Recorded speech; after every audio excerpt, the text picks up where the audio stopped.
As a consultant and financial software developer, and he joins us to talk about what small businesses need to do right now to stay above the water. And thanks for joining us. Quite welcome, Keith.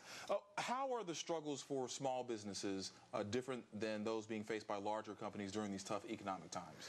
Well, you know, Keith, cash flow has always been the lifeblood of a small company. When a small company runs out of cash, they're out of business. Big companies, until recently, haven't had the same problem dealing with cash. And as a small businessman, I'm kind of tickled to see some of the banks squirm as they're doing right now. Okay, all right. I don't know if everyone else has those same sentiments, but what are some of the biggest hurdles facing, besides the cash flow, what are some of the other big hurdles facing small businesses in particular? Well, making sales is the fundamental thing that starts everything. Nothing happens until a sale is made is one of the famous quotes that I've heard. And just making the sales, keeping the cash flowing is one of the hurdles. The other thing, now we've had to deal with this for a long, long time, is the availability of capital, whether it's from a bank or from investors or whatever. It's just tough to raise cash right now. The cash is. I have a partner who's famous for saying, you've got to know what your cash is today and also be able to project what it's going to be 6 months from now. Mm-hmm. So some of the things you can do, you can triage your payments. You've got a lot of things that are due.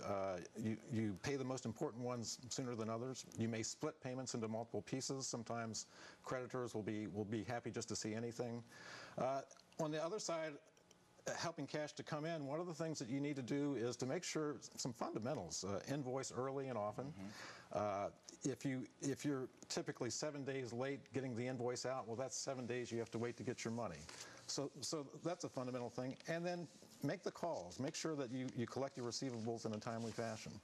Another tip that you have that a lot of people may not think of or don't want to think of, consider layoffs if you need to. Yes, and that's a tough one because one thing I've unfortunately have been with a company that went through several rounds of layoffs in the 80s, and one thing you find is that you don't see an immediate cash saving from doing the layoffs. So it really argues for doing some longer-term planning. Layoffs are a last resort, but you try to right-size it just as much as you can. And obviously small businesses can have anywhere from a few to dozens of employees. Exactly. For that business owner who does not want to have to deal with layoffs, who wants to avoid those at all costs, what are some of the steps that they can take before they get to that point? A couple that I've seen taken, and actually have taken myself several years past. One is that you can cut back on pay. If you've got a very tight company, everybody is pulling in the same direction, it could be that they prefer to see a 20% cut in compensation versus laying off 20% of the workforce. So that's one thing to look at. The other is that sometimes you can slip payroll. You know, a lot of companies will pay you work the month of April and you get your paycheck May 15th or the end of May. There's some lag in the time that the work is done to the time that you actually have to pay them. I was with a company once where we gradually increased that lag. Mm-hmm.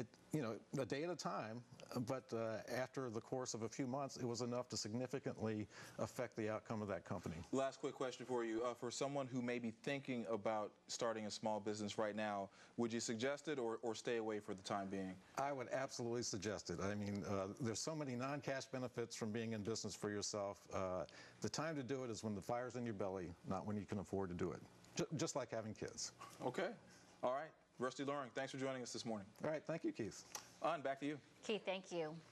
On Tuesday, voters in Maryland will go to the polls and decide whether to legalize slot machines. The controversial statewide referendum is called Question 2. If passed, it would provide revenue for education and a subsidy for the state's horse racing industry, which has fallen on hard times. Chris Gordon reports.